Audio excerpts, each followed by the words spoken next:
तुम ठीक करो, खराब करें ये फौज के जनरल और ठीक करें नवाज शरीफ आके।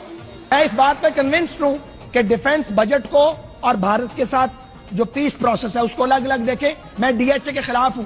मैं समझता हूं कि फौज को प्लॉट नहीं बांटने चाहिए, जनरलों को प्रॉपर्टी डीलर नहीं होना चाहिए। 65 में फेक जो है विक्ट्री डिक्लेयर की वो पूछा आपने, इन्होंने सियाचिन हारा आपने पूछा उनसे, इन्होंने कारगिल हारा आपने पूछा। पाकिस्तान आपने अपना पेट काट कर जिस फौज को मारा है, जो फौज को हेलीकॉप्टर लेके दिए हैं, जो फौज को हमने हवाई जहाज लेके दिए हैं, जो तोपें और बंदूकें लेके दी हैं, आज वही हेलीकॉप्टर तोपें और बंदूकें पाकिस्तानियों का खून कर।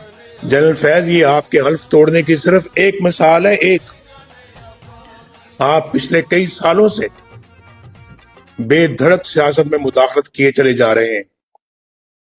आपने अपने हल्फ के साथ बेवफाई की है। अगर यही वक्त आपने पेशा वाराना दिफाई अमूर पर सर्फ किया होता तो हमारे कश्मीरी बहन भाई कभी इन मसाइब से दो चार ना होते जिनसे वो आज दो चार हैं। जनरल कमर जावेद बाजवा साहब, ये सौगात आप ही की दी हुई है।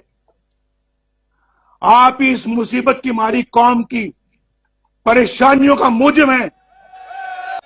जनरल कमर जावेद बाजवा साहब, आपने हमारी अच्छी भली चलती हुकूमत को रुखसत करवाया और मुल्क और कौम को अपनी ख्वाहिशात की भीड़ चढ़ाया।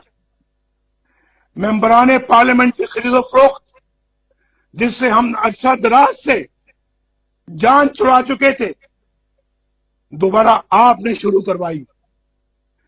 जजों से जोर जबरदस्ती से फैसले आपने लिखवाए। इंसाफ करने के जुर्म में जस्टिस शौकत अजीज सिद्दीकी और काजी फाइज ईसा के खिलाफ तमाम इकदाम आपके इमाम पर किए गए। आपने इलेक्शनों में अवाम के इंतखाब को रद्द कर